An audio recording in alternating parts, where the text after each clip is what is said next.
जब मैं 7 साल का था, मेरे दिमाग में अचानक एक खाली पैनल दिखाई दिया। शुरू में मुझे लगा कि यह मेरा कोई जादुई गोल्डन फिंगर है, लेकिन मैंने इसे सक्रिय करने के लिए हर संभव तरीका आजमाया और असफल रहा। जब मैंने विश्वविद्यालय में प्रवेश लिया, तब जाकर उस पैनल ने हमारी लाइब्रेरी की किताबों के प्रति प्रतिक्रिया दी। उसमें हजारों किताबों की एक सूची उभर आई, जो विभिन्न क्षेत्रों से संबंधित थी। इतनी सारी किताबें देखकर मैंने पहले तो हार मानने की सोची, लेकिन मुझे पता चला कि अगर मैं 3 दिन तक पढ़ाई नहीं करता तो मैं अपनी आवाज खो देता और गूंगा बन जाता। मजबूरन मैंने विश्वविद्यालय के 4 वर्षों में वे सभी किताबें पढ़ डाली। उसके बाद मेरे दिमाग से वह पैनल अचानक गायब हो गया। ग्रेजुएशन के करीब जब मैं अपने हॉस्टल के 3 जिगरी दोस्तों के साथ विदाई की दावत फेयरवेल डिनर खाकर रेस्तरां से बाहर निकला, तो मुझे कुछ अजीब महसूस हुआ। बाहर मूसलाधार बारिश हो रही थी, लेकिन शरीर पर गिरते ही वह हमें भिगो नहीं रही थी, बल्कि उसने हमारा सारा नशा उतार दिया और एक बहुत ही सुखद एहसास दिया। इससे भी अजीब बात यह थी कि गायब हो चुका वह पैनल फिर से दिखाई देने लगा, और इस बार उस पर केवल 3 शब्द लिखे थे, बड़ी बारिश, द्वार खुल रहे हैं। कौन सी शक्ति पैनल को इस तरह सक्रिय कर सकती थी? मुझे तुरंत एहसास हुआ कि यह साधारण नहीं है। मैंने तुरंत उन तीनों को हिदायत दी, बड़े भाई यूलियांग, शियाओजू, हम अभी वहां जाएंगे जहां सबसे तेज बारिश हो रही है और बारिश खत्म होने तक वहीं रहेंगे। मेरी बात सुनकर तीनों ने हैरानी से देखा। दूसरे भाई, क्या तुम मजाक कर रहे हो? भले ही यह बारिश सुखद लग रही है, लेकिन हम इस तरह भीगते तो नहीं रह सकते। लेकिन जब उन्होंने मेरी आंखों में दृढ़ता देखी, तो उन्होंने और कुछ नहीं कहा। उन्होंने सोचा कि ग्रेजुएशन से पहले दोस्तों के साथ एक बार और पागलपन ही सही। वह बारिश रात 12 बजे से अगली सुबह 6 बजे तक चलती रही। नियमानुसार 6 घंटे तक भीगने के बाद हमें थका हुआ, सुस्त और ठंडा महसूस होना चाहिए था, लेकिन अजीब बात यह थी कि हमारी मानसिक स्थिति और बेहतर होती जा रही थी। जैसे ही हम वापस जाने वाले थे, मैंने देखा कि सड़क किनारे के पेड़ कुछ अलग लग रहे थे। जो टहनियां कल रात तक सूखी थीं, उनमें रातों रात नई पत्तियां निकल आई थीं। तभी तीसरे भाई शियाओ यूलियांग ने चिल्लाकर कहा, भाइयों, मुझे एक बात पता चली है। कल रात पूरी दुनिया में बारिश हुई थी, यहाँ तक कि रेगिस्तान और उत्तरी ध्रुव में भी। यह सुनकर मैं और बड़े भाई चेंगी तुरंत समझ गए, जल्दी सुपरमार्केट चलो। जब सभी अजीब घटनाएं एक साथ होती हैं, तो इसका मतलब है कि कुछ बड़ा होने वाला है। हमें आम जनता के समझने से पहले सामान जुटाना होगा। अगर हम गलत हुए तो ज्यादा से ज्यादा हमें कुछ सालों तक वही खाना पड़ेगा, लेकिन अगर हम सही हुए तो यह भविष्य में जीवित रहने का सहारा होगा। रास्ते में सामान ले जाते समय हमने फिर से कुछ असामान्य देखा। शारीरिक रूप से कमजोर रहने वाला तीसरा भाई यूलियांग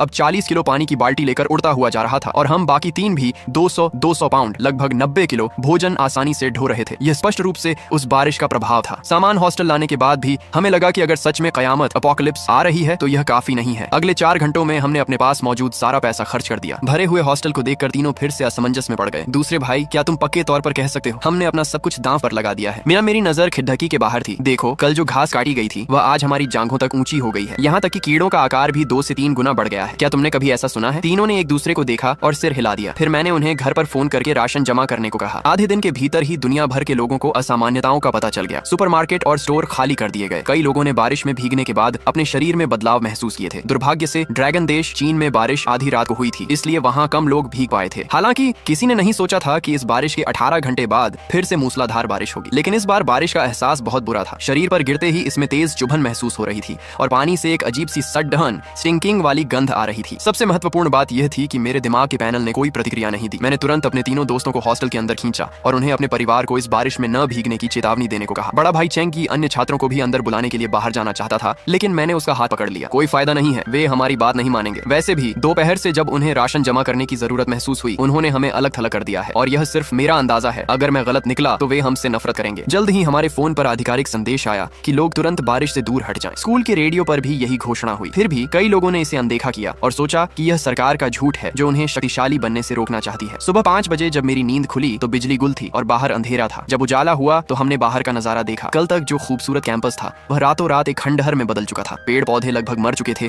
और लोहे की रेलिंग तक गल चुकी थी। और भी भयानक बात यह थी कि जमा हुए पानी में कई लाशें पड़ी थीं जो गल चुकी थीं। अपने पुराने सहपाठियों को इस हालत में देखकर हम चारों सन्न रह गए। हमें गहरा एहसास हुआ कि कयामत, एंड ऑफ द वर्ल्ड, सच में आ चुकी है। जब हम अभी भी इस स्थिति को समझने की कोशिश कर रहे थे, तीसरे दिन की बारिश शुरू हो गई। इस बार बहुत से लोग बारिश में जाने की हिम्मत नहीं कर रहे थे, लेकिन जैसे ही बारिश की बूंदें मुझ पर पड़ी, मुझे लगा कि यह पहली वाली बारिश के समान थी, पर कुछ अलग भी। आखिर वह क्या था? फिर भी मैंने दृढ़ संकल्प के साथ अपने तीनों दोस्तों को बारिश में बाहर ले जाने का फैसला किया। अन्य छात्र देख रहे थे, लेकिन हिलने की हिम्मत नहीं कर रहे थे। वे शायद किसी आधिकारिक आदेश का इंतजार कर रहे थे। सटीक समाचार आने में देरी हुई, शायद इसलिए क्योंकि दूसरी बारिश ने अधिकांश संचार लाइनों को नष्ट कर दिया था। उन्हें जानकारी पाने के लिए पूरे 2 घंटे इंतजार करना पड़ा। आधिकारिक संदेश था, आदरणीय नागरिकों, कृपया तुरंत इस बारिश में प्रवेश करें। यदि कोई अस्वस्थता महसूस हो तो तुरंत हट जाएं। ये शब्द संक्षिप्त और सीधे थे। शायद देश के उच्च अधिकारियों को भी एहसास हो गया था कि मानवता एक अभूतपूर्व खतरे का सामना कर रही है और उन्हें पूरी जनता की शक्ति को एकजुट करना होगा। उस समय बारिश में भीगते हुए मैंने एक और विचित्र बात देखी। खाली पड़ा घास का मैदान आश्चर्यजनक गति से फैल रहा था, और दूसरी बारिश के बाद जीवित बचे कीड़े आकार में दर्जनों गुना बढ़ गए थे। दूर एक सिकाड़ा, एक प्रकार का कीट, आधे इंसान की ऊंचाई तक बढ़ चुका था। लेकिन अजीब बात यह थी कि इंसानों में इस बारिश से ऐसा कोई शारीरिक बदलाव नहीं दिख रहा था। जब हम हॉस्टल लौटे तब धीरे धीरे असामान्यताएं संभावनाएं सामने आने लगी। यदि पहली बारिश सुधार स्ट्रेंथनिंग थी और दूसरी छंटनी स्क्रीनिंग, तो तीसरी बारिश अपने साथ शक्तियां लेकर आई थी। बड़े भाई चेंगी ने मुका हवा में उठाया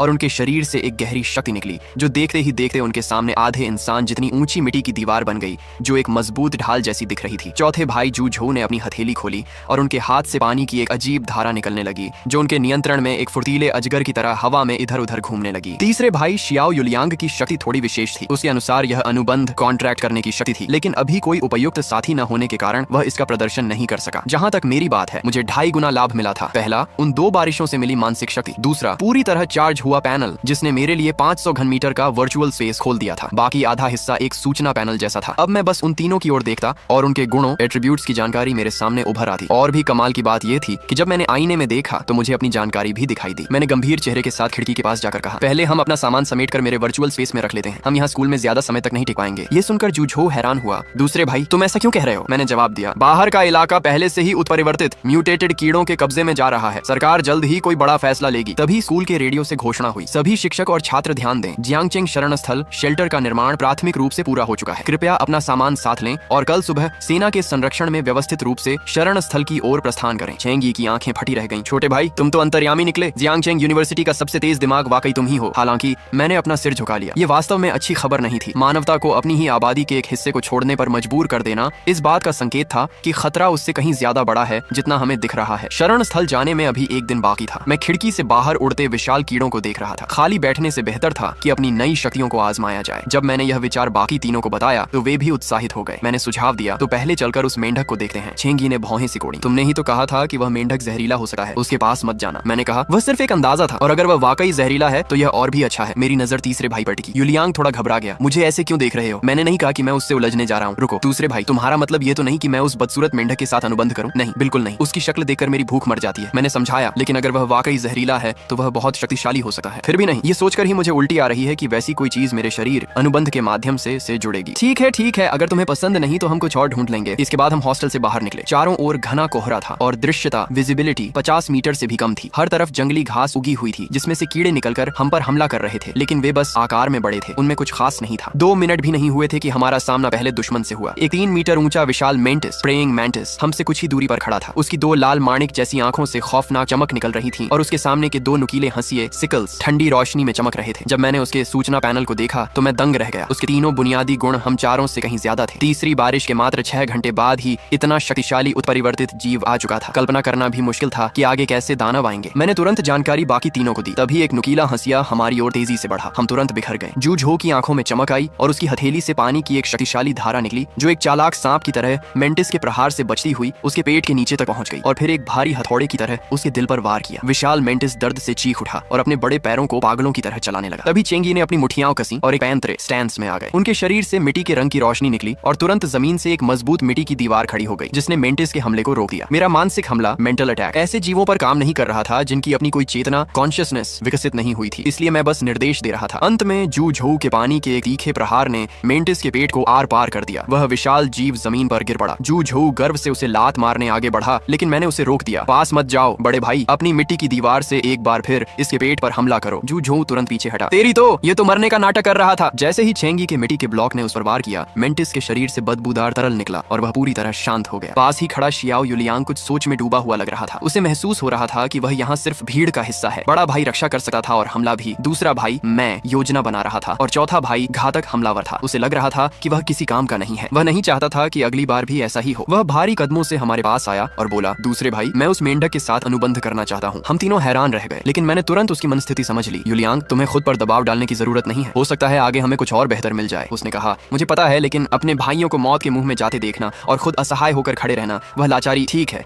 चलो पहले उस मेंढक की स्थिति देखते हैं और फिर फैसला करेंगे। जैसे ही हम चलने को तैयार हुए, मेरे दिमाग में उस विशाल मैंटिस की जानकारी बदल गई। नाम विशाल मेंटिस, स्तर प्रथम श्रेणी का उत्परिवर्तित जीव, स्थिति मृत, शेष मूल्य, नुकीले पंजे, हथियार के लिए अशुद्ध ऊर्जा केंद्र, कोर। ये देखकर मेरी आंखें चमक उठी। मुझे लग ही रहा था कि कुछ कमी है। ये तो लूटिंग इकट्ठा करने का समय था। मैंने वर्चुअल स्पेस से एक रसोई का चाकू निकाला और देखते ही देखते मेंटिस के दोनों नुकीले पंजों को काट दिया। हवा में उन्हें घुमा कर देखा। एक एक पंजा लगभग 25 किलो का था। यह मेरे और शियाओ युलियांग के लिए आत्मरक्षा के वास्ते काफी था। फिर मैंने उसके पेट से पिंग पोंग की गेंद के आकार का एक कोर निकाला। अभी उसका उपयोग नहीं पता था, इसलिए उसे स्पेस में रख दिया।